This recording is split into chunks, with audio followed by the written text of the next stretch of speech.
Good afternoon.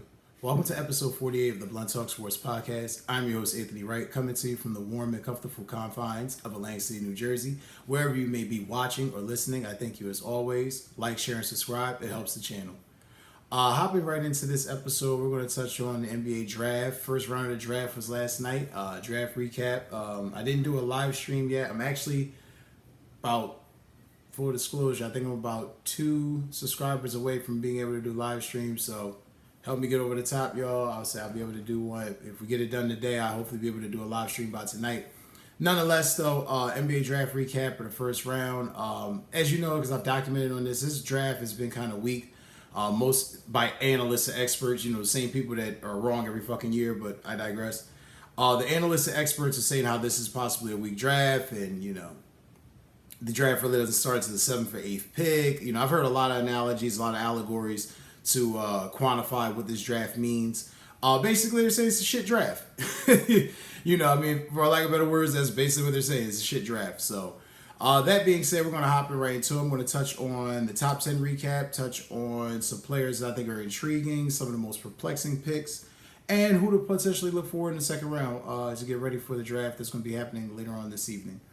Hopping right into it, we're going to recap the first round. Obviously, we're going to start with the number 1 pick of the draft, most important. That went to the Atlanta Hawks and Zachary Richey, French small forward. Number 2 was a fellow Frenchman, but he was actually from Australia. Alexander Sarr from team the Australian. I don't even know how to quantify it correctly. It's the National Basketball League. It's a team there. I forget the exact team. Please don't kill me, my fellow Australian brothers out there. I don't remember the team off the top of my head, but played for the Australian team. Played for a national team there. Was the number 2 pick. Was one of the guys that was highly touted in this draft. Also had a lot of flaws to his game, but he was number 2. Number 3 was Reed Sheppard out of Kentucky. Went to the Rockets. Stephon Castle went forward to the Spurs. Ron Holland, the second, went 5th to the Pistons. 6th was, and I made sure I pronounced this correctly, Tijon Salon, and went to the Hornets, pairing him up with Melo Ball. I think that was very interesting. He was definitely highly touted, coming out of the draft, coming into this draft. Donovan Clingan, center, went to the Blazers. Not a shock there. They needed another big man. I think Minnesota showed you definitely can't have too many big men. So pairing him up there with DeAndre Ayton is going to be a great move, in my opinion. Number 8, this to me was, I think, probably not the biggest shock, but the biggest ooh. Number 8, Rob Dillingham. Was originally drafted by the Spurs. As that pick was swapped to the Timberwolves. That pick was being swapped out for a first round swap and a 2031 draft pick. A lot of 2031 draft picks. Please forgive me if you need to rewatch this to assimilate and understand how many draft picks were swapped last night. I understand and just think we still got a whole nother damn day to get through. So, yeah. But nonetheless, number 9 was Zach Edey, who went to the Grizzlies. This pick was a little bit perplexing. I kind of thought they would have went with Kyle Filipowski, but they went with Zach Edey. Number 10 around all the top 10 was Cody Williams going to the Jazz. They need guard and wing play, so not a shock there. It was funny, though, because, Jay Billis, it was funny because you could tell when Jay Billis is not really high on a guy because he hits you with that it's intriguing or, he's got athleticism. He's not really not a full-throated explanation from Jay Billis that you typically see whenever he's describing a good young player. So funny to see that, but it was a lot of that last night. But I want to mention the 2 that he definitely felt that were the most ready to contribute coming out. He said Stephon Castle going to the Spurs. He said he definitely thinks he's going to be able to contribute with shooting and defense. And Devin Carter to my Sacramento Kings. Like the fucking game, y'all. It's been a good week for Sacramento. You re-sign Malik Monk, get Devin Carter in the draft. I like it. It's been a good week for Sacramento. But nonetheless, Jay Billis feels like these are the guys that are most ready to contribute. And for those of you that don't know, Devin Carter is the son of former point guard Anthony Carter, who played for Miami Heat. Wasn't really that good. Son projects to be better, so hopefully for Sacramento that works out. I like Stephon Castle to San Antonio, though. That one to me was the best one because pairing him with Wembanyama and seeing what he can do, it's very tantalizing. I think Popovich is low key starting to rebuild that old team that he had once a while ago. You know, the Tim, the Manu, the Tony. You starting to get the gist of it. I think Pop is definitely going back into his old bag of tricks to try to squeeze the juice out of this orange one more time. Highlighting into the most intriguing picks, I definitely want to hop into that. Stephon Castle, obviously I just spoke on that. Glowing endorsement of him going to the Spurs. I think that was a great move. Devin Carter going to the Kings, just touched on that. Rob Dillingham going to the Timberwolves. He's a guy that they've needed. He was kind of the guy that they were missing in the playoffs this year. So, you know, when they were going through those offensive lulls, so where, you know, I think this is definitely a huge improvement for them. I think he's a guy that can definitely help them come and contribute early and right away. And they also grabbed Terrence Shannon Jr. too, which I thought was a good move. That was a good pickup for him as well. Dalton Connect, probably the coolest fucking name in the draft. Dalton Connect going to the LA Lakers. They needed shooting. Ironic, JJ Redick grabs a three-point shooter. No shock there. And the three-point shooter with size, so that helps. Donovan Clingan going to the Blazers, as I told you. I think that was a good move, pairing him with DeAndre Ayton. Defense, rebounding. And also, this one is perplexing, but not because of the player, but because of the team. Ron Holland II going to Detroit. I like Ron Holland II. I think Ron Holland II has game. I think Ron Holland II can play. My problem is he shot 24% from three last year. And you were one of the worst three-point shooting teams in the NBA, and you know that you need to be able to shoot the three to win games. Again, Pistons being the Pistons. Perplexing ass moves that make no sense. But nonetheless.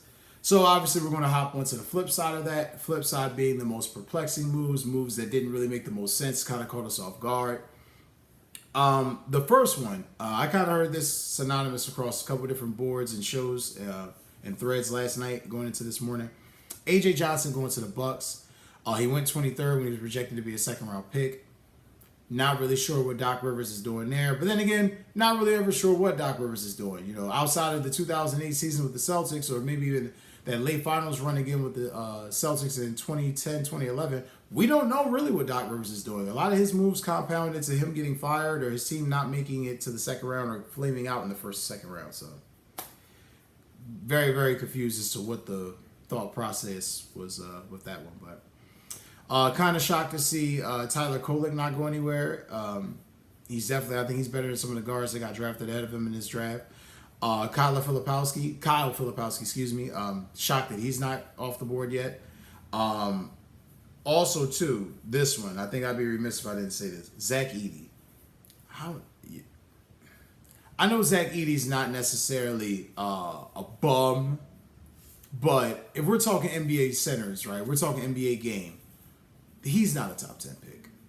And I know that this draft was weak, but this is the type of shit when you're a fan of a team, a small market team like the Grizzlies, this is the type of shit that angers you and gets you upset because this is what they'll do. And I know this because I've been a Kings fan most of my life. It's not happening now, but I remember when it was happening. I digress. This is what I mean. They'll go into it with the draft knowing that they don't really have, they're not going to really be able to get the guy that they want. So they sell you a bill of goods. What do I mean?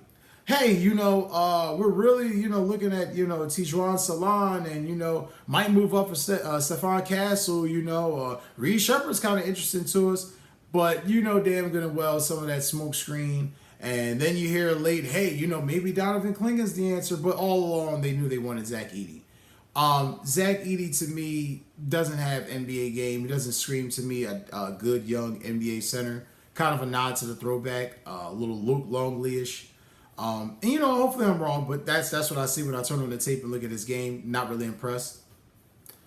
But nonetheless, those were my most intriguing, perplexing, picks from the draft going in from last night, going into today. Now, please don't forget that tonight, the second round of the draft will be happening at 7 p.m., I believe it starts. So definitely make sure you get your popcorn ready and keep an eye tuned for that.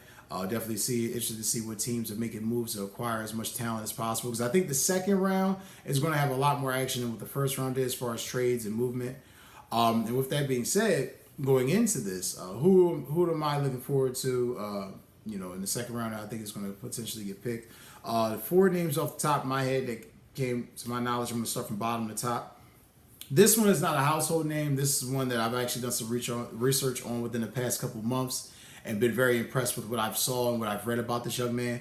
Enrique Freeman out of Akron. He started on as a walk-on. Friends pretty much egged him on to try the team and to really give it a shot.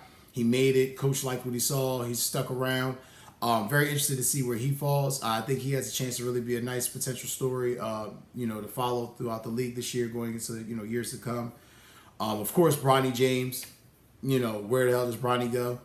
Kai Filipowski, I think he's going to go high in the second round. I don't think he's going to take him long to go anywhere. And also Tyler Kolek out of Marquette. I think he's not going to have to wait around long either. Again, it wasn't really that it was too exciting of a draft. We kind of knew the draft was weak, so it wasn't really anything that was too... maybe, like I said, maybe Zach Edey going number 9. Yeah, I mean, other than that, maybe the Spurs trading Dillingham, but nothing really that caught you off guard. I'm very ecstatic about the Kings getting Devin Carter. I think Dalton Knecht is going to be great for the Lakers, but we'll see. It's still a lot more that has to transpire and progress. The draft, like I said, 7 p.m. tonight, second round. Free agency's coming up right after this, so stay tuned, guys. And I also want to make sure before I end this episode, I touch on 2 notes that I didn't get a chance to really touch on in a previous episode. The Cavaliers have finally finished their coaching search after firing J.B. Bickerstaff a couple weeks ago. They brought in now Kenny Atkinson. Everyone knows Kenny Atkinson's name to fame was being the Nets coach, kind of got them to the playoffs, and they were a scrappy young team, developed. He was an assistant coach with the Golden State Warriors from this past season. Not really shocked by the move, okay with it. My problem is, how come Sam Cassell couldn't have possibly have gotten that job? Just saying, after the run that the Celtics had where they went 16-3, which was the best run in the 78-year franchise of the Celtics, guys should be rewarded for something like that. Maybe they feel like that's more Joe Mazzulla and, more Tatum and Brown and the guys. I don't know, but coaching matters. That's all I know. And like I said, there'll also be a poll question that I will also have popped up for my subscribers. You guys will see this on the YouTube in the community poll, and I'll also post this on Spotify as well. But the poll question is actually coming from an episode of a Bill Simmons podcast recently. Bill Simmons kind of leaked this hypothetical out there, so I want to make sure Bill and the BS podcast is getting their credit. But nonetheless, the question was proposed: can or will Paul George end up a Golden State Warrior? I'll be quite honest with you. I wouldn't be shocked if he did. I don't think the Warriors give a damn about giving the Clippers a player in the division because they're not threatened by the Clippers. It's not like the Clippers are better than them or going to beat them in any 7-game series, with full strength, So, that being said, though, I don't see it really happening. I think the Warriors are going to be kicking the cans on a lot of different guys throughout the offseason. I think they really want to try to improve this roster as much as possible to make a run. But I just don't really see Paul George possibly being there. But I'm going to present the poll question to you guys. By all means, check it out. I'm intrigued by your answers. I'm intrigued by who you think is going to go off the board first today. I also posted that poll question on Spotify. So by all means, engage, reach out.